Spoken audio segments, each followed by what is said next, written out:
Secessions in the Bible and in history.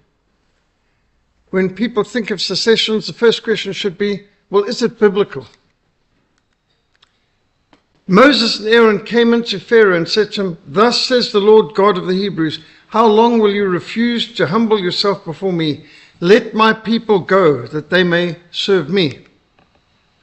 And people need to remember that the nation of Israel grew out of secession from Egypt. In the Bible, a nation is an ethno-linguistic people group with a shared faith. Notice the scriptures make it clear the Hebrews remained Hebrews. Even after 480 years in Egypt, they did not become Egyptians. They were still Hebrews.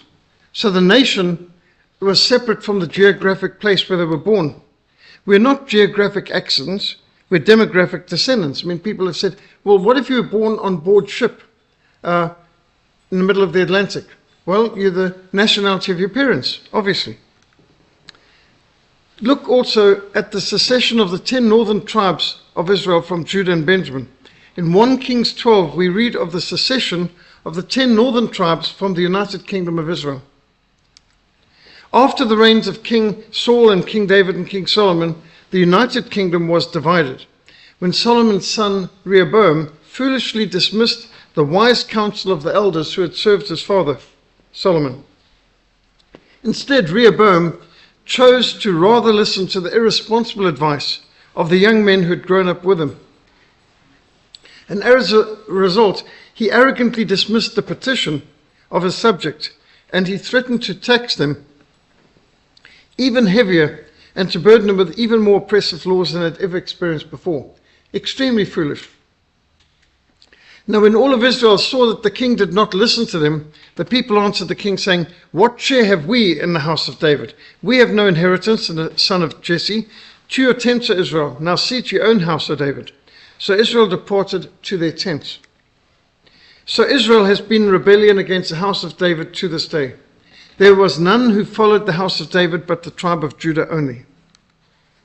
When King Rehoboam assembled 180,000 of his warriors to fight against the house of Israel to restore the United Kingdom, God stopped them, declaring that this secession was of him. But the word of God came to Shemaiah, the man of God, saying, "Speak to Rehoboam, the king of Israel, the king of Judah, to all the house of Judah and Benjamin, and to the rest of the people, saying, Thus says the Lord, you shall not go up nor fight against your brethren, the children of Israel. Let every man return to his house, for this thing is of me." Therefore they obeyed the word of the Lord and turned back according to the word of the Lord. So the scripture emphasizes that all the families of the nations of the earth are to sing the praise of the Creator in every language and tongue. We read in Revelation 5 verse 9, "And they sang a new song, saying, You are worthy to take the scroll and to open its seals, for you were slain, and you have redeemed us to God by your blood out of every tribe and tongue and people and nation." So even in heaven, our nationality matters. It's significant. A nation, missionary speaking and biblically speaking, is an ethno-linguistic people group of a shared faith. And we learned this in missiology at college, how we've got to aim to reach every single people group. It's not enough to say, we have a church in Amsterdam. But what about the Moroccan boat people? What about the Vietnamese boat people? There are ethno-linguistic people groups within Netherlands that need to be reached as well. And Literature of Africa has to think like this. We need literature in Chichewa, in Bemba, not just in English for the people in Zambia.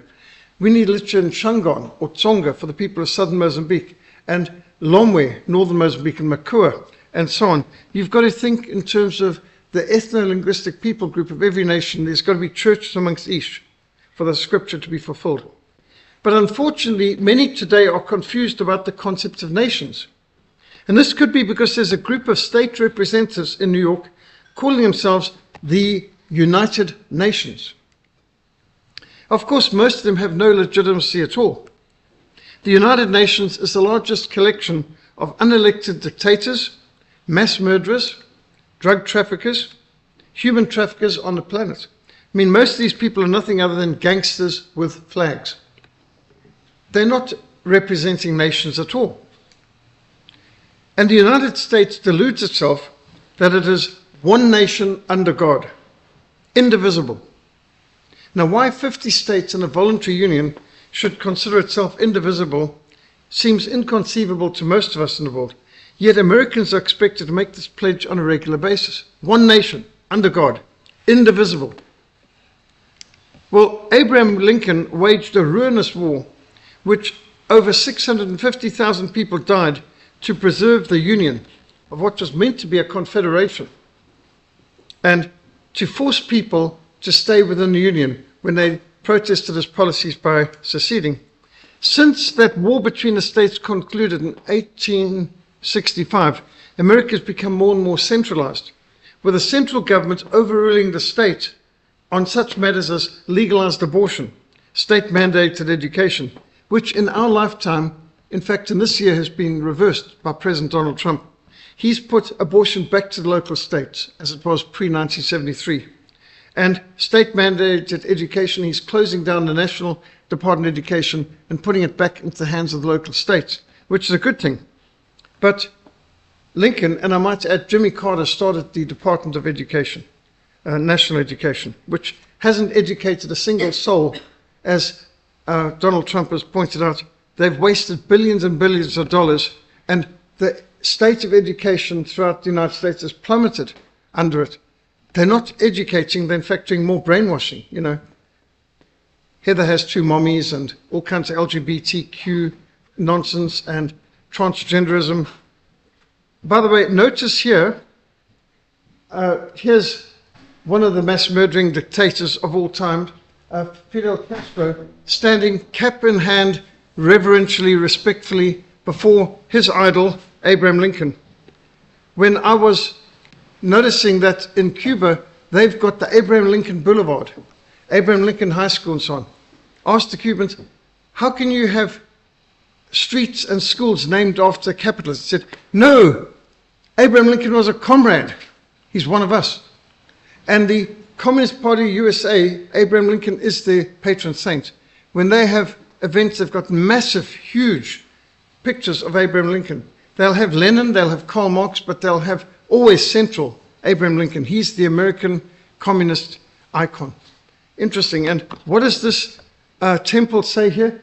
Read, in marble, in this temple, as in the hearts of a people, for whom he saved the union, the memory of Abraham Lincoln is enshrined forever. This is religious talk. Temple, saved, hearts, enshrined forever. I mean, this is an idol. And by the way, America does not have thrones. Notice he's sitting in an imperial Roman throne, which no American president's ever sat in. He is the American Caesar. And it's very interesting how centralized America became after the war between the states. Now, at the end of the Second World War, the Soviet Union invaded, occupied, and enslaved 11 great nations in Eastern Europe, what you could call Central Europe, actually. Russia's Eastern Europe. Poland, Czechoslovakia, Hungary are Central Europe. But they were called Eastern Europe because the communists seized these countries and oppressed the people, closed churches, persecuted Christians, locked up pastors, murdered people by the millions. And this, thanks to Lend-Lease, which South African gold paid for, and FDR sent through multiplied thousands of billions of dollars worth of tanks, bomber aircraft, fighter aircraft, cannon, artillery, howitzers, vast amounts of weaponry, machine guns, 375,000 jeeps, hundreds of thousands of lorries, multiplied tons of high-tech weaponry, and saved the Soviet Union. So it's a good thing that the Union of Soviet Socialist Republics was not indivisible, because when the Soviet Union broke up, this was considered a good thing. There was a lot of rejoicing as Latvia, Lithuania, Estonia, Ukraine, Belarus, Armenia, Georgia, and a host of other countries seceded from the Union, from the Soviet Union. It's a good thing for freedom that the Soviet Union was not indivisible. And I think we can be very glad that there were secessions that happened there. And right now, Ingas, even in Kazakhstan, which is one of the states that seceded from the Soviet Union after the breakup of the USSR. And we've recognized over the years that the Soviet Union consisted of many nations, many peoples. Even National Geographic recognized that the Soviet Union was made up of many different tribes and ethno-linguistic people groups. Notice even had a tribe of astronauts. So yeah, the Soviet Union has broken up into 15 different separate republics. And that is the new map today, because they broke up the Union. So why would the United States be indivisible? If they've got freedom, surely some states should be free to secede if they want to. And that's what the Confederates tried to do, of course. Versailles has to be the worst treaty ever produced in history.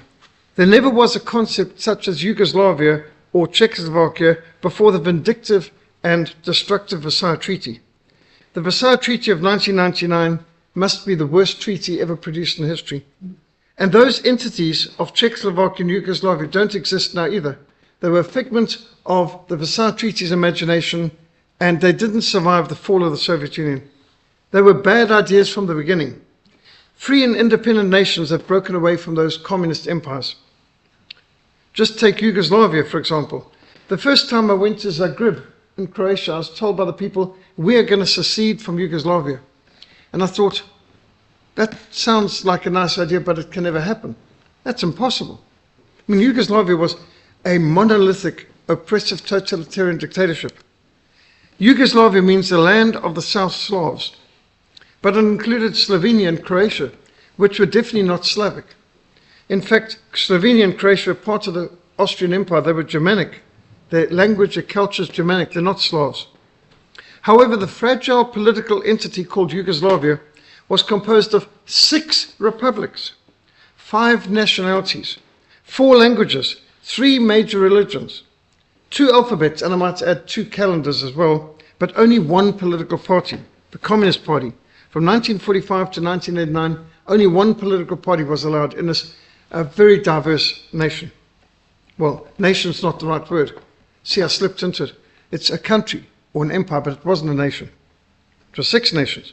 Another kaleidoscope nation created by the Versailles Treaty was Czechoslovakia, which didn't survive the fall of the Soviet Union and the withdrawal of the Soviet armies of occupation. When Czechoslovakia broke free from the Soviet Union, the next step was Slovakia wanted to secede from Czechoslovakia.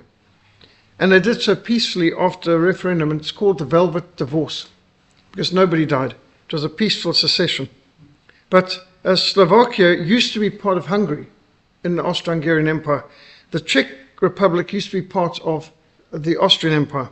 And so they were very culturally different, religiously different, linguistically different. And so when I first visited Bratislava, the people were telling me, we're going to break away from Czechoslovakia. And again, I thought, that's not possible. But it happened just a few years later. Now, there are many examples of successful secessions in history, including Switzerland, the oldest republic in the world. In 1291, Switzerland seceded from Austria. You should all know the great story of William Tell. He was an expert marksman with a crossbow, and he refused to bow before the hat of the governor. Albert Gesler had his hat raised on a pole in the market square at Altdorf. And I've been there, been to this very monument in this very square, where William Tell was ordered to bow before this hat. He refused, and so Gesler's cruel wrath, mixed with a curiosity to test William Tell's legendary marksmanship, commanded him shoot an apple off of his son's head with his crossbow bolt. I mean, can you imagine any father being expected to do something like that? Doesn't matter how good a shot he is. That's just cruelty of a higher order. But he succeeded in shooting the apple off his son's head without his son being hurt. And then Gesler asked, why do you have 2 arrows in your hand? And the response of William Tell was, if I'd missed with the first, then I would not have missed with the second, in your heart. And this was considered seditious talk. So the enraged governor ordered William Tell to be arrested and taken by boat across Lake Lucerne to Kusenacht, where he was to be condemned to spend the rest of his life in a dungeon. Well, a fierce storm enabled William Tell to escape to shore with his crossbow, and he later ambushed and killed Gesler with an arrow, and this launched the young Confederacy's secession from Austrian rule. William Tell is quite a character, and there's the whole William Tell overture as well in concert. Well, the first three cantons which formed the Swiss Confederacy in 1291 were Schwyz, Uri, and Unterwalden. The oldest republic in the world, Switzerland now consists of 26 cantons, and these are very decentralized. Some are German Protestants, some are German Catholics. Other cantons would be French Protestants, others would be French Catholics. Some would be Italian Protestants, Italian Catholics. They're all separate, they have different laws, and the police and the taxation is in the control of the local canton. Federal government is very weak and small, and they have to get their money, their budget, from the cantons. The cantons have the sovereignty and the power in Switzerland. Can anyone here name the president of Switzerland? I didn't think so. Even if I ask a Swiss person, they probably don't know either. The president changes every month. Basically, it's on a rotation basis between the governors of the different cantons. So they don't have a strong central government. They're very decentralized. All powers in the hands of the local canton. And Switzerland has proved to be an island of peace on a continent often torn apart by war. And Switzerland occupies the crossroads of Germanic and Romansh Europe. They've got Germans, French, they've got Italians, some Romansh. It's a crossroads linguistically and culturally. And yet, they've got a decentralized direct democracy, and they've got a policy of armed neutrality. This has enabled Switzerland to stay out of the ruinous world wars. While Germans, French, and Italians were killing one another by the millions in the First and Second World War, Switzerland was an island of peace and stability. But not by accident, it was armed neutrality. By the way, people who say not a shot was fired in Switzerland during the wars, that's not true. Switzerland shot down a foreign aircraft that infringed on them. They imprisoned American bomber pilots who parachuted into Switzerland and things like this. They shot down British and French planes. They shot down German planes that violated their neutrality. They exchanged artillery duels. They maintained a very aggressive protection of their borders. The French wanted to come through Switzerland to get behind the German lines and attack them. The Germans wanted to get to Switzerland to attack the French behind the Maginot Line. The Italians and Germans wanted to use the tunnels through the Alps in order to shorten their supply lines to one another, especially when Germany got involved in the war in North Africa. The Americans were interested in coming through as well. Switzerland maintained its neutrality by aggressively fighting anybody who tried to violate them. And they kept prisoner any airman who ended up in their land. British, French, German, Italian, whoever. So they were an island of peace by armed neutrality. The United States of America seceded from Great Britain in 1776. That's what Americans celebrate on the 4th of July, secession. The Americans demanded their chartered rights as Englishmen under Magna Carta, the Great Charter of 1215. The 13 colonies constitute themselves as the United States of America with their Declaration of Independence. They maintained, as the English government failed to protect them and failed to provide their rights as guaranteed by Magna Carta, they were absolved of allegiance to the British government in London.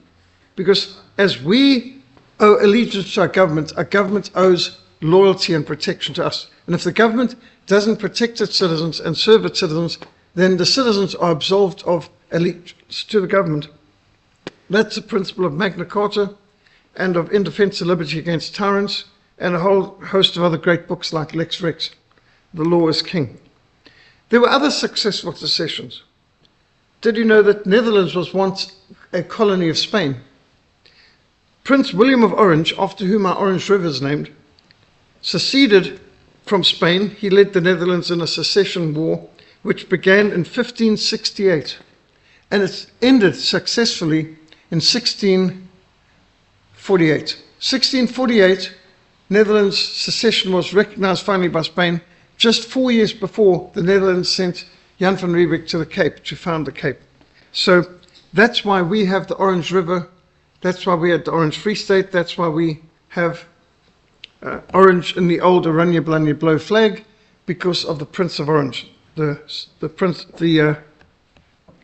William the Silent, he is sometimes called. Belgium, in turn, seceded from Netherlands in 1830. Famously, Texas seceded from Mexico in 1836. Most of us should have heard of the Alamo, the 11-day war, 23rd of February to the 6th of March, 1836, a pivotal event in the War of Independence for Texas. Davy Crockett was there. There's a whole lot of really famous people, Travis and others, and they fought Bowie, after whom the Bowie now is named. They've died at the Alamo fighting for Texas independence. The cruelty and arbitrary lawlessness of the president, Antonio Lopez de Santa Anna. I've wondered why we've got a Santa Ana spur in Cape Town. I don't think any Americans like Santa Anna. He's like the ultimate villain.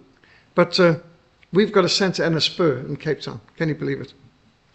But that inspired other Texans, who were then called Texicans, to rise up and defeat the Mexican army at the Battle of San Jacinto on the 21st of April, 1836. And this secured the independence of Texas from Mexico. So you had Mexicans and you had Texicans.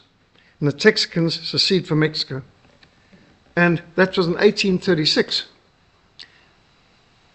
Nicaragua later seceded from Guatemala in 1838. And Norway seceded from Sweden in 1905. That's not that long ago. I remember when Norway celebrated its 100th anniversary. So Norway has a shorter history than Zealand as an independent kingdom. Prince Carl of Denmark was unanimously elected king by the Norwegian parliament, the first king of a fully independent Norway in 508 years. He took the name of Håkon VII. Håkon was one of the original Vikings who was converted to Christ, very famously around the year 1000. A national referendum confirmed the people's preference for a monarchy over a republic, and they peacefully separated from Sweden the 7th of June 1905. Finland seceded from Russia in 1917. When the Bolshevik Revolution tore Russia apart, the Finns decided, we want to secede, thank you. And they set up their own parliament, declared independence on the 6th of December 1917, not that long ago. And you can see the Viking countries all have the cross in their flag. And there are a number of different independent Viking countries scattered throughout Northern Europe. And here you can just see some of the Christianization of the Vikings, who were once the most vicious and savage warriors in the history of the world. I mean, the Vikings at one time were drinking blood out of the skulls of their enemies. And now they're some of the most peaceful nations on earth. The Republic of Ireland seceded from Great Britain in 1922. That's a pretty bloody affair, but anyway, the Easter Revolt and all that. But the Republic of Ireland seceded from Great Britain in 1922. Pakistan seceded from India in 1947. When the British left India, Pakistan, the Muslim parts of India, wanted to secede and establish Muslim republics, eastern Pakistan and western Pakistan. Later, Pakistan seceded, had another secession as East Pakistan, which renamed itself Bangladesh, seceded from Pakistan in 1971. And Taiwan seceded from China in 1949 when the communists took over the mainland. The nationalist Chinese fled to the island of Taiwan and established the Republic of China, which is free China. And they are one of the most powerful economies in the world. In fact, they had a stronger economy than Red China for years. The only reason Red China's got a stronger economy today is because they integrated Hong Kong, which the British had built up to having a bigger economy than the whole of Red China. The little British island colony of Hong Kong had a stronger economy than the whole of Red China because of free market and a tax haven. But Taiwan is a dynamic economy. And by the way, I think Taiwan's got a better military than Red China. And if it comes to war between China and Taiwan, my money's on Taiwan, on Republic of China, free China. Because all of Red China's weapons are made in China. And you know how made in China things break. So Red China has a massive army, but they've never fought a real war. The only conventional war they've ever fought was against Vietnam, and Vietnam beat them. They invaded Vietnam in 1979, and the Vietnamese beat the Chinese. So I think Taiwan, which has a phenomenally professional army, outstanding army, and they've got better made weapons, I think their tanks and planes are going to prevail against Red China when it comes to war. Notice the cross in the background there in Taiwan. Singapore seceded from Malaysia in 1965. And Malaya became independent only in 1957. And in 1961, it incorporated Sarawak and Sabah and Singapore. And in Singapore, seceded peacefully in 1965. And Singapore has turned this unpromising swamp island into one of the most potent economic powerhouses in Africa, well, in all of Asia. My wife went to Singapore, and when she was doing dragon boating overseas in Malaysia, and she said Singapore is one of the cleanest, neatest, most well-run places you could imagine. And by the way, they will cane you for littering and for graffiti. They've even taken American students visiting who did graffiti, spray can on the walls, and got a kung fu master to give him cuts with a bamboo cane. And the American government went berserk on trying to protect this guy and intervene to stop him, this juvenile delinquent, getting caned. And the American government had never tried to protect Christians being persecuted and beheaded throughout Asia and so on, but they tried to protect a juvenile delinquent drug addict from getting some physical corporal punishment discipline. But Singapore has the death penalty for drug dealers, for example, corporal punishment for littering, and it's a very clean place. An example of decentralization. Even though it happened in our lifetime, many people have forgotten that Namibia seceded from South Africa.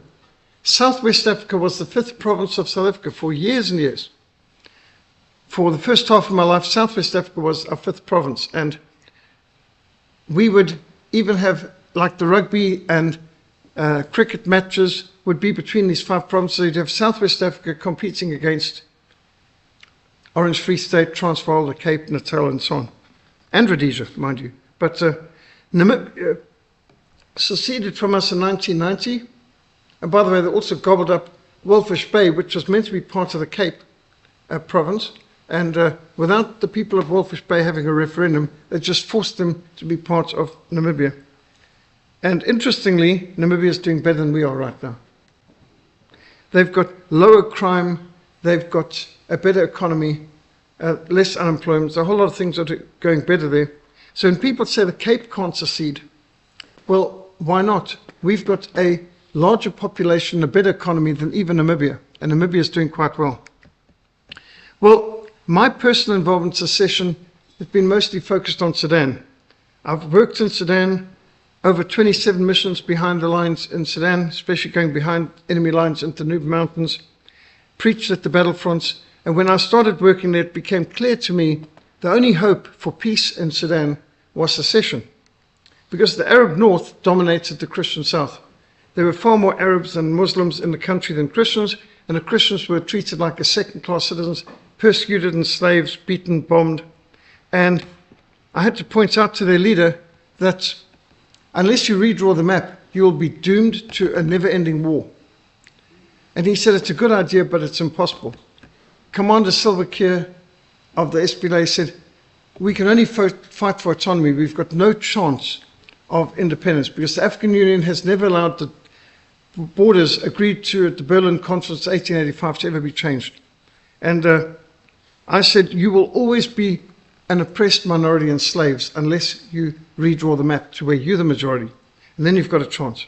And the people of South Sudan fought for their freedom and autonomy, and it took a lot of persuading of them.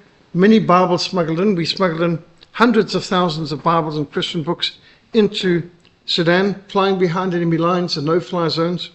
You fly, you die policies, where they had helicopter gunships and jets, MiGs to stop us getting in. But here we are with a Second World War vintage DC-3, turboprop conversion, ex-South African Air Force plane, and smuggling in tons of Bibles into the Muslim world, into the Middle East. And this is the largest shipment of Bibles ever smuggled to an officially Muslim country to that date. 9,700 Bibles and New Testaments in over 11 languages, flown behind the lines. First time this airstrip was being used by Christians. It had been in the hands of the Arabs for years. This ambulance we purchased and converted in the Transvaal, drove up from Johannesburg up to Sudan, and provided this as a hospital ambulance to get wounded people from the battlefront to the hospital that we helped start at Lui. The whole story of how South Sudan won its independence is in our Faith Undefined Sudan book. I produced some of the first films on the battles and wars going on in Sudan. The people there said to me, this is a hidden Holocaust. And in fact, Sudan was being wiped out. Millions of Christians had been murdered before we managed to get their story known. And Africa's Forgotten War, or the Hidden Holocaust as they called it. And we took in filmmakers like Pat Matriciano to produce these videos, to let the world know what was going on in Sudan. Here I am with Commander Silva Kiir in the middle. He's now the president of South Sudan, first president of an independent South Sudan. Bishop Bulunduli in the purple vest, the governor of Equatorial far right, and Kenneth Baringa on the far left. He's the man who gave me the Macedonian call. You must come to Moreland. He tracked me down when I was ministering in Rwanda. He'd heard about my work amongst the rebels in Mozambique and Angola, and determined I was the man who had to come and help them win their independence in South Sudan. So very good friends. Our theme was, let my people go.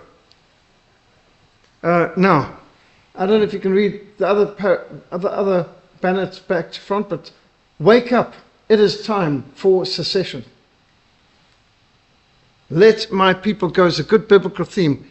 How can anyone question it? It's the words of God himself. Let my people go. And freedom should allow people the freedom to choose. And you're not free if you're not allowed to choose to break away. In Sudan, the decision was that because many people were illiterate, they had a sign of a hand for separation and then two hands shaking together for unity. So you voted for either secession or unity, and they had a 98% success rate of voting for secession in southern Sudan. Interestingly, not just the people living in South Sudan got to vote. South Sudanese living in refugee camps up in main Sudan, northern Sudan, and South Sudanese overseas, even in America and so on, were able to vote as well, and Kenya and in Uganda. And 98% voted secession. And for the people, this is the first time they'd had a chance to vote.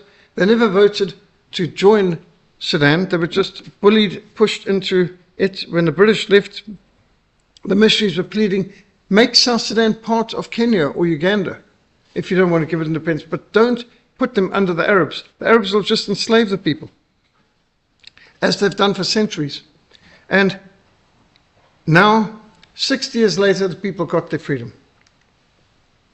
Celebrations in Juba, 9th of July 2011. Absolutely wonderful, euphoric event as the people, and here, look at these veterans who had lost their legs during the war. South Sudan celebrated its freedom, its separation, and Commander Silva Kiir, who had argued 9 years earlier that was impossible, became the first president of South Sudan. By the way, that Texas cowboy hat he's wearing was a personal gift from George Bush, given to him in Texas, and he wore it like a crown, never seen without thereafter. South Sudan seceded from Sudan 2011. New constitution, and interestingly, you see who's just behind him, a bit blurred, but that is Franklin Graham, Billy Graham's son. I tracked down Franklin Graham here in Cape Town when he visited here and recruited him for establishing a hospital in South Sudan. He became one of our best friends and advocates in advocating for South Sudan's independence. And Franklin Graham providentially was a good friend of George Bush, and that helped get the American government support for the secession of South Sudan, which was absolutely essential. New flag. Imagine this man lost both his hands in the war, raising his hands to the Lord in praise for answered prayer. South Sudan, a free and independent country. So, inspired by South Sudan's independence, I see a similar situation here. We are heading into a disastrous situation where we've got a genocidal, kleptomaniac government, a corrupt communist government that wants to expropriate property, which wants to have songs like kill the Boer, kill the farmer as acceptable constitutionally. They want to kill us, they want to take our property, they want to indoctrinate our kids with comprehensive sexuality education, they're wanting to prostitute and pervert our kids in the indoctrination gulags. No. I've got children, I've got grandchildren, I want a future for them here. We need to do what South Sudan did. We need to secede. Here's some of my children and grandchildren, and they all live in the Cape. Do you know, many of my friends, their children, grandchildren are overseas.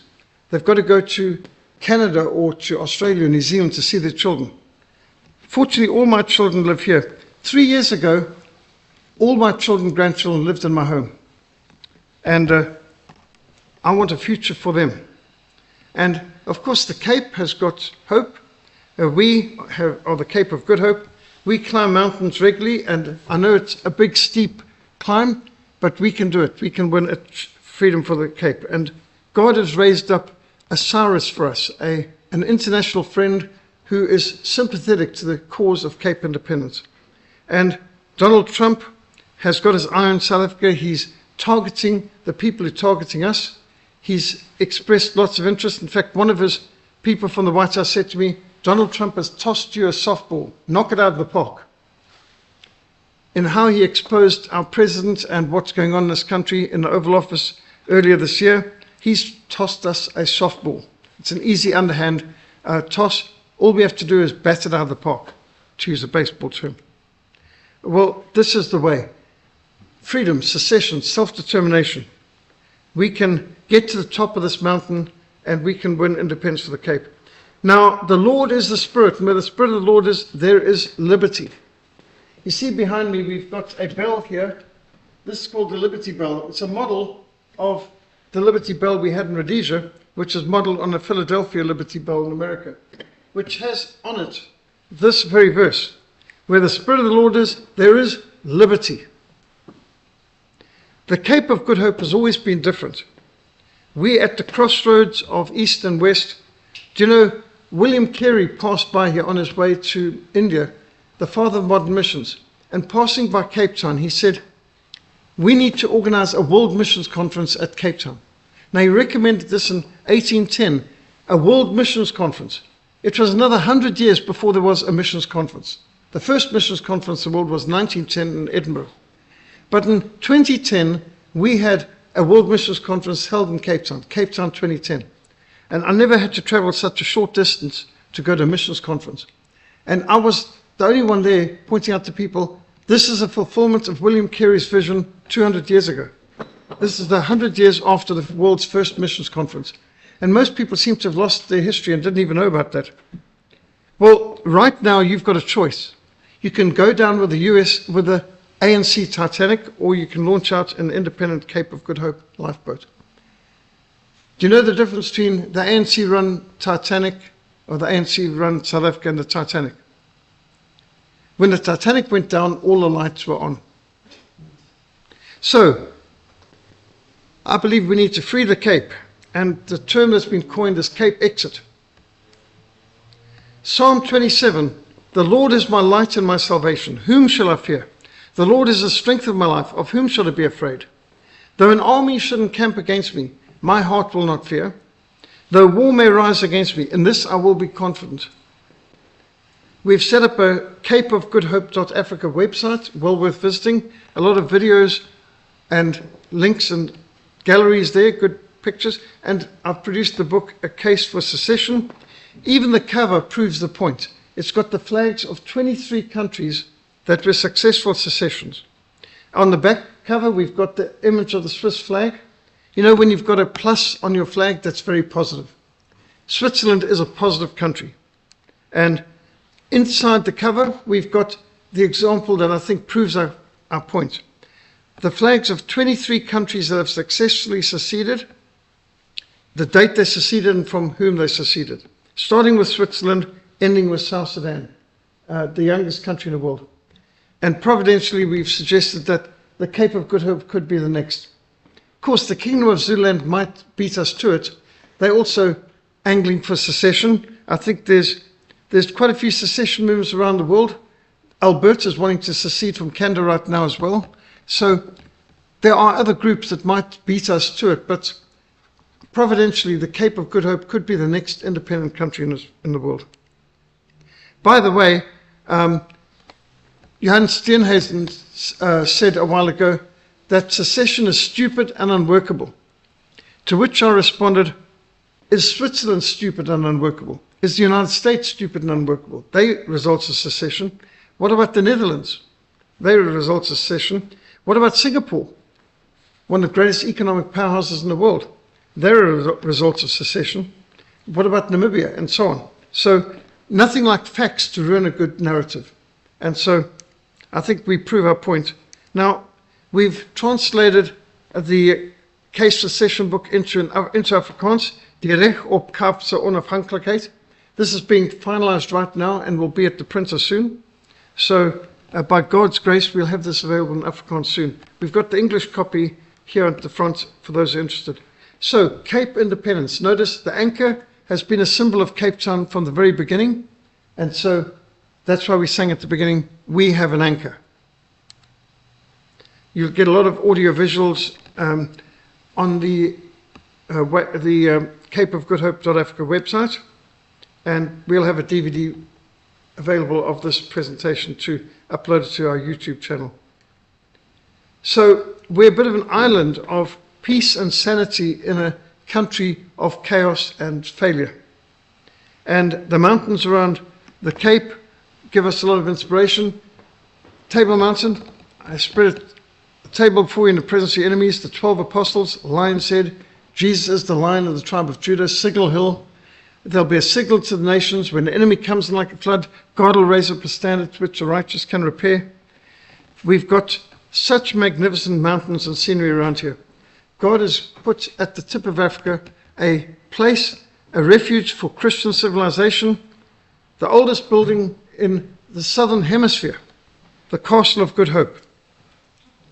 And this is the symbol for our Air Force for many years, the five-pointed castle star, which is the oldest building in the country. It's the oldest building in the southern hemisphere.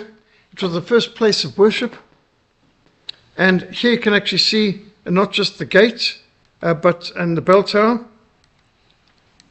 but we also have the cut in the middle. And interestingly, that would have been the office of General Charles Gordon when he is Commandant General of the Cape.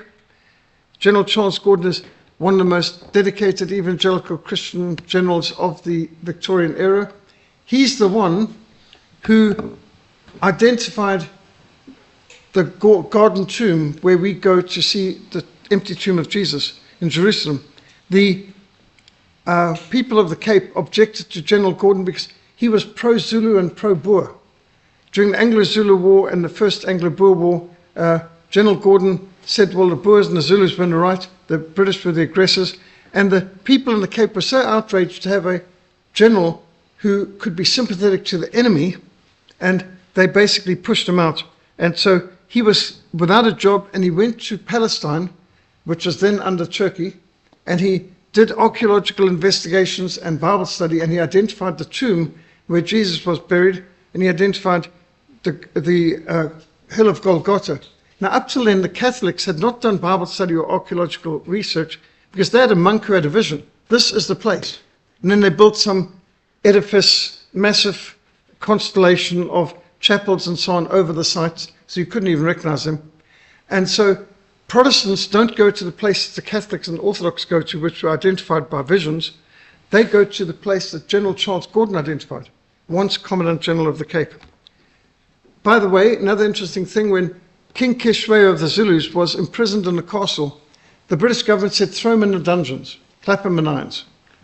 Well, General Gordon did no such thing. He ordered his men to present arms, to salute the Zulu king, treated him with honor, gave him full range of the castle. He was able to walk around the walls, and his wives could cook him whatever meals he wanted. He got all the things he wanted. Normally on the castle bastion walls where there was enough space and they would cook him his meals in his traditional way.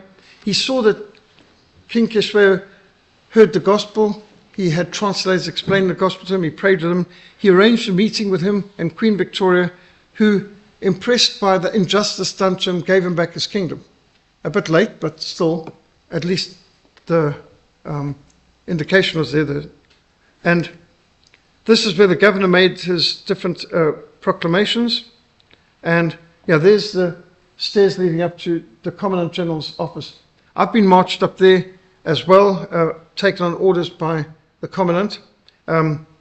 That's a harbour master's office where he could see, that was once the highest point in Cape Town. You could see all the ships in the harbour and so on.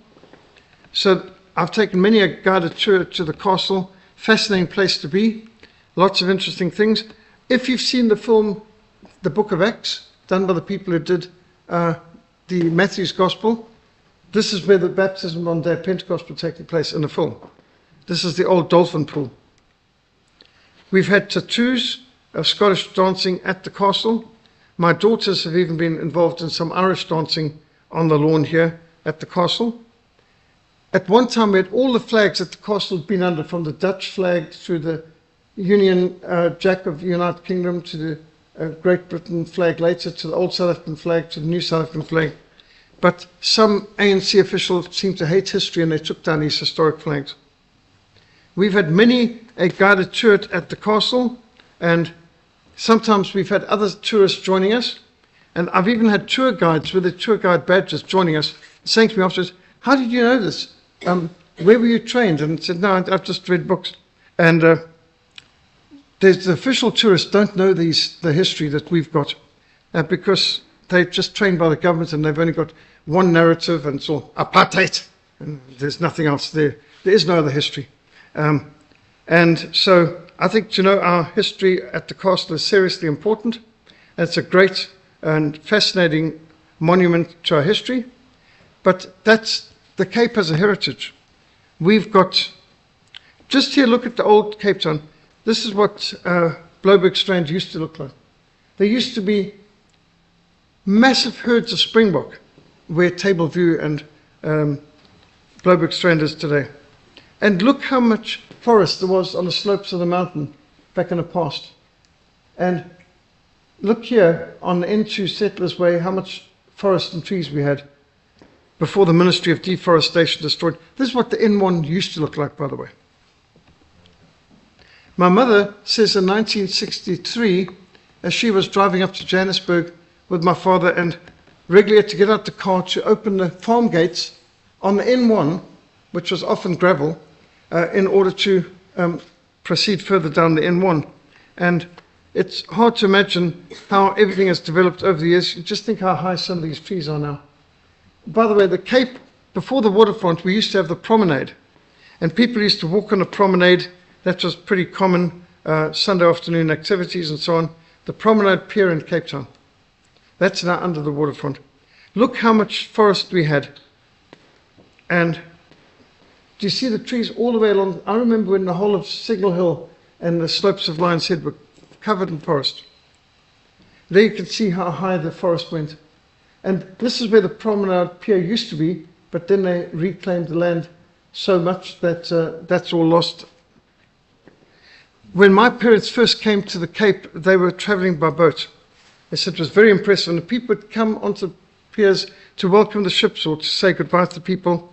And, you know, just look how much has been built up here with harbour. This is how it used to be leaving to go on board ship. You didn't have jet lag back then. I kind of, while I'm an impatient person, I kind of think it would be nice if we traveled overseas on board ship. You're able to exercise, you're able to read, you're able to arrive refreshed to your destination. Wouldn't that be superior to our extremely rushed jet lag society? And this is again how the Cape Town harbour used to be. This is the end of the era, the last of the mail ships, 1977. And again, see how high the forest goes up the slopes of Table Mountain at that stage. And we all remember the Lagos Hope visiting, the biggest missionary ship floating bookshop in the world. And of course, we've got all kinds of great sea creatures around the Cape. The whales We've got the great white sharks. We've got the seals, penguins. This is what Sea Point, no, this is Camps Bay. This is what Camps Bay used to look like. That's quite a while ago. This is what Main Road Wynberg used to look like. And the cable station. Look how much forest there was on the slopes of Lion's Head. We've had a Ministry of Deforestation. It's estimated we're 10 million trees short. Since the ANC took power, they've destroyed 10 million trees in the Cape Peninsula. From arson and from just deforestation chopping down. By the way, I remember going up the cable car the first time. You could literally step out. There was no windows. It was not encircled. You literally could step out just like that. That was the cable car. And then they had a better kind of cable car, but still, it was very open and you had the wind coming all the way through. This is Hout Bay. When there was a lot of Hout there. Yeah. And again, here you're seeing Clifton back in the past. And see how much forest there was up the slopes of the mountain in the past.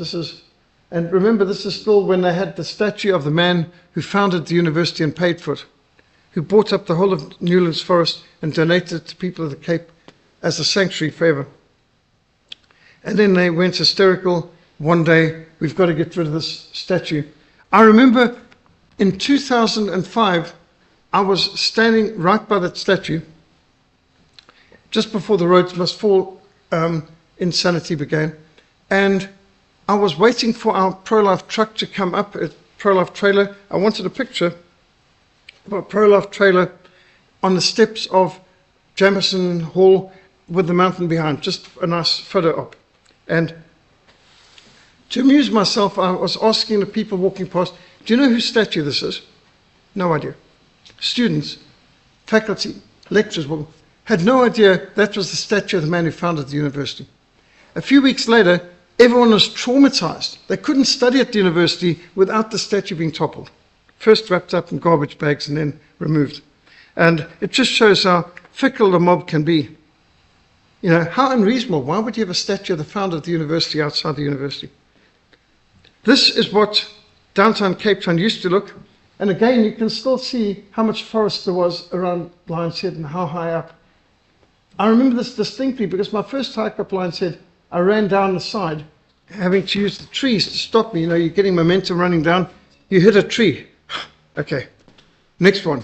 Run down, hit the next tree, and so on. And we could do that because it was all forested. This is what railway station downtown Cape Town looked like. We've always had great flower sellers. This is what South African Airways stewardesses used to look like. House of Parliament used to look like. This is what policemen used to be dressed like. This is an opening of Parliament. And you never saw an overweight policeman. And they were immaculate. They had ties and jackets and they were smart. Opening of Parliament in the days of P.W. Botha. The President's Guard, when we had a State President's Guard. When I was in infantry, they actually came past to seek who would like to be in the State President's Guard. You had to be over 6 feet to qualify. At least 6 feet, no facial blemish at all, and so on. And they had very strict criteria. But they had to be always super tall. And interesting that. This is the Silver Falcons, South African Air Force's acrobatic team. Jan van Riebeck statue, downtown. Queen Victoria. Isn't it interesting, despite the fact that the Anglo-Boer War took place under Queen Victoria, the Boers never toppled Queen Victoria statues or renamed the myriads of Queen Victoria streets and avenues that are all over the Cape. And, you know, she had, under her name, some pretty terrible things had been done to the Boers. Concentration camps, scorched earth, burning of how many farms, killing of how many Boer women and children. But nobody toppled Queen Victoria's statue. Boer War statues. Louis Botha was a bit of a volksverraaier from the Afrikaans perspective, because he went from fighting against the Brits for the Boers to fighting for the British against the Boers' old allies in the First World War. But anyway, his statue's still there. Downtown in Adderley Street, we had the War Memorial, remembering the soldiers who fought in the First and Second World War. They later moved it, And it's now at this new location further down the foreshore. And I think it's actually in a better location than it was before, just outside the railway station. This is also a war memorial, but it's in the gardens. And that's basically they'll beat their swords into plowshares. And the angel giving the crown of victory to soldiers who had died in battle. Just look at the uniqueness of the Cape. Most people don't know about the Boerkaap, but the Boerkaap is a Muslim enclave just on the slopes of Signal Hill. Absolutely remarkable town. In the Boerkaap, you've got 13 mosques, not one single church. It's a mission field. It's a mission field as tough as any place in the Middle East. And we've walked these streets and had conversations in many a home, even had debates and Bible studies in their mosques. But this is part of the Cape. And it's a very strong community, very cohesive community. If you go there now, you'll see Hamas flags everywhere, free Palestine, death to Israel, one Jew, one bullet, one American, one bullet, death to Israel, death to America. The graffiti there, you can see where these people stand. It's a very radical community. But why should they be forced to live under a secular humanist state when they are strong Muslims in Boerkaap? So I think even the Muslims in Boerkaap support the idea of Cape independence, where they can control their own municipality. We've got all sorts of character in the Western Cape, and my wife was very much into dragon boating. She loved her dragon boat paddling, ran a cancer survivor team. Cape Town's the only place in the world you can swim with penguins. So we've got a vision of an independent Cape of Good Hope, which should be a sanctuary of faith and freedom in a country that's run by communist, kleptomaniac, genocidal lunatics. Now, of course, there's storms. This used to be called the Cape of Storms. Before it was called the Cape of Good Hope, it was called the Cape of Storms. Not that that's good for tourism, but we have storms, massive storms. And I've seen the waves coming crashing over at the Sea Point Promenade and deluging the traffic, and this has happened on many an occasion. So in the Cape, we know what it is to have stormy weather, high winds and storms, but that doesn't mean we can't survive them and get through them and plan for them. So there are bound to be storms coming in the future, but the Cape can secede and be an island of stability in a very unstable, failed continent. So we even get snow here. Despite all the global warming, there's snow on the mountains around the Cape. When I flew in from KwaZulu just recently, I saw snow on the mountains, Wellington, Paarl, Ceres, all these areas. And we've still got a magnificent part of the world, which has got such fantastic tourism potential. That's why you can see the Cape of Good Hope flag flying on our pole just outside. So we just had an international delegation meeting up here in the upper room and discussing Cape independence, some of the trustees of the Cape of Good Hope Trust, and people who came to discuss the way forward on this last Saturday. We're designing Cape Independence Forum contact tables and gazebos to go to marketplaces, craft markets, shopping centres, to make a stand, to give the case for self-determination.